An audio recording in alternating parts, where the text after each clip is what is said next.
Welcome back, everybody. We truly missed you. It's been about 6 months now that we've been doing this, me talking to the camera and having you in mind. And I think it's a good time to step back a little bit and think about these past 6 months, half of the year Tafshin Pei. But before we do that, I want to tell you about the life of Chuck Finney. Chuck Finney was a billionaire, and he made today the news because over the years he decided to use his money for charity. He donated about $4 billion for education and almost $1 billion for social change and human rights. And he planned to retire in a small apartment, him and his wife, in San Francisco, just like a regular person. And he did it. So he obviously made the news. How do you give away $4 billion? We can't imagine that. And this is not why I'm telling you the story. I'm not asking you to give away everything that you have. But Chuck Finney is teaching us a lesson about priorities in life. Because for him, his dream always was to give, to share, to do something meaningful with everything that he did, with everything that he had. And even though he was the co-founder of the Duty Free Shoppers, which is a huge company, he decided to do something that he believed was the most important in life.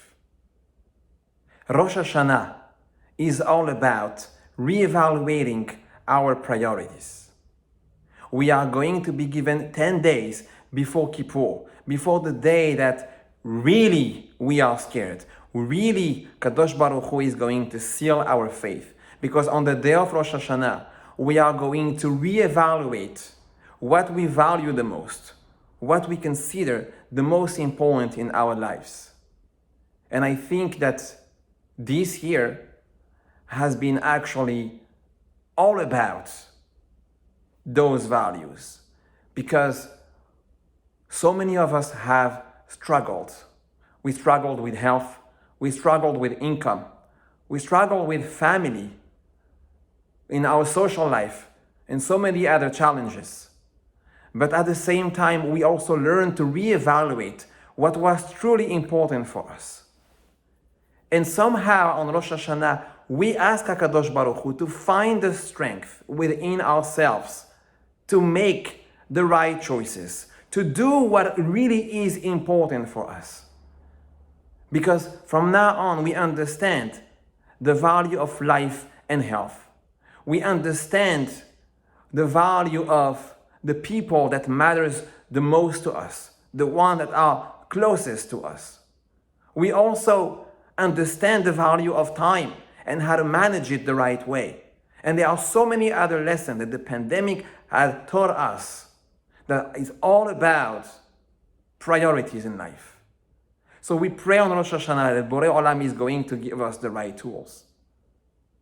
So I think that it's important to leave with the aftertaste of last week's parasha, where the Torah is giving us the famous bold statement. Moshe Rabbeinu, before his death, warned the Jewish people with the following statement: Re'eh natati lefanecha hayom et hachayim ve'et hatov, et hamavet ve'et hara.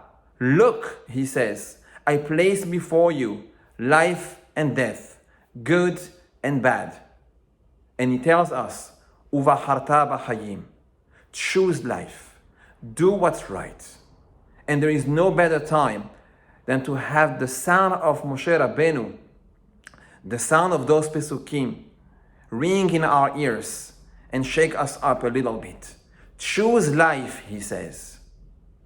This is what we have to choose today. And as much as we are so excited and so happy to see each other in Batei Knesiot, to gather to pray once again in the shul that we have missed, to listen to the shofar, to do teshuvah, to revalue what is important for us. It's also important to remember uvaharta b'chayim, to understand that life comes before anything. And the pandemic is that reminder. Let's choose life. Let's be careful. Let's make sure that we care about each other. Between social distancing, mask wearing, all that, even if we have our own theory about the pandemic, and we believe that it's a conspiracy, a political scheme, call it whatever you want. At the end of the day, by doing that, we show that we care. We show that we choose life. And you know, I will just say this because it's important to know. I have a close family member just today here in Brooklyn who was transported to the hospital because of COVID-19, because he needed oxygen. And I'm asking you at the same time to pray for the refuah shelema of Avraham Hayim ben Leah. This is serious. We have that choice to make. We have Moshe Rabbeinu's command, choose life, choose right. Because when we do so, Kadosh Baruch Hu will bless us with everything that we need. With good health, with life, success in our parnasah, success in our shalom bayit, success in the education of our children, true happiness, and of course, shalom, true peace between Am Israel and in the world at large. I wish you all Shana Tova u'Metuka, Tizku leshanim rabot, ne'imot v'tovot, and we should be all written in the book of life.